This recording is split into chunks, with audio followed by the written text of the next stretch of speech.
Hi guys, ay mangal. Ngasidi jati oina ngangake. Jati oina. Facebook ta we head speech ma'am comment pinaba dagi ata community amda atamna na ngaba handakta nauna we luang hai ba kaino atamna na we pangan chinina pangan we meti pangla yamna nungai taba pen taba magi sentiment am oira hairi do tasena drug ki matang da haiba do budi apoi tesu mayam amasu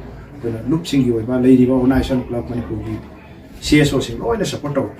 to man hairi bo from da ko henjin ba atamna na yamna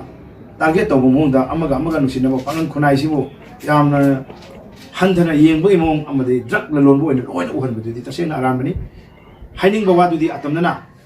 makoi na ka pangan khara da yauri ba drug lon ba maitai da yauri ba Uki da yauri ba naga da yauri ba lei ba community khodi makta drug la lole hai bisimdi india da ni manipur da lady sangi lan manipuri aya bising ju ga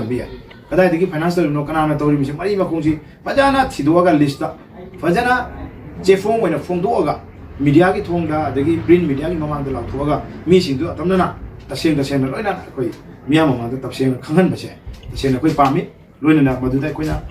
support tong jagani tawsu tawru lai ngasi da koi MPCM manipur da koi head established to ki 2013 dagi ayamba koi drug to wena ayamba koi priority thamaga su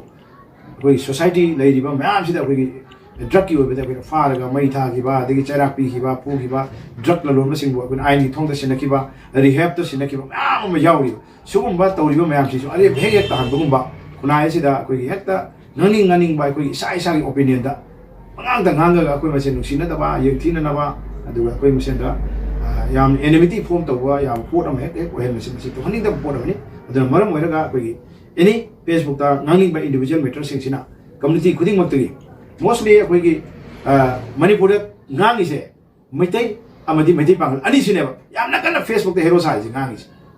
tasena yam na gentle oiba maitai sino sing gi CSO koi punminari akoi MPCM ba chalisi akoi gi timda 𝗟𝗹ល់𝗂𝗶 adagi indigenous people of Manipur adagi 𝗟𝗹ល់𝗂𝗵 anoba 𝗟𝗹ល់adagi world maitai organization leiriba adagi palem leiriba organization ma even folks leiriba adagi federation of women leiriba wing ma'am ko chaminari singse sumba communal issue sagatpagi wafam amta su leinate ko punna unity leinaba fraternity da ko Manipur da dangai fatna iram da Manipur si kramaina ko phaba society pukhalakani kramaina ko generation kanjige haibrom da yamna focus piri leinari aduga club lekai gi leiriba club ai samakse ko club tagi haujalapani CSO laktunya dagi club tagi chai ka dagi ko drug ki kaino si da sanction laga ko leijani loina ko MPCM ki hojak su ko anti drug ki secretary oina ko lilong da su ko thamaga tasena ko thammiba ko pharaga dagi masi center da pi ki bya pire ko ai da sinabi am sinari mayam ma sida ko maitai sinau su phaba yawi maitai de cha bu su yawi pangan su yawi tawri bo che maitai ga panga se adama ko masen se sukta thador ba yadraba koi masen sita dum Facebook ta launu basina maram oiraga ne thabuk leitaba mirem phang da long hipaga kangthok da Facebook sing sia dum nei naga leiba kamu sing sidagi koi bha ta ba maya leiba maitai gi sinau koi leminari ba CSO sing gyan taminari ba manungi mapan gi koi leiba koi unna koi jointly oina Manipur sik tangai fadra kandabi ade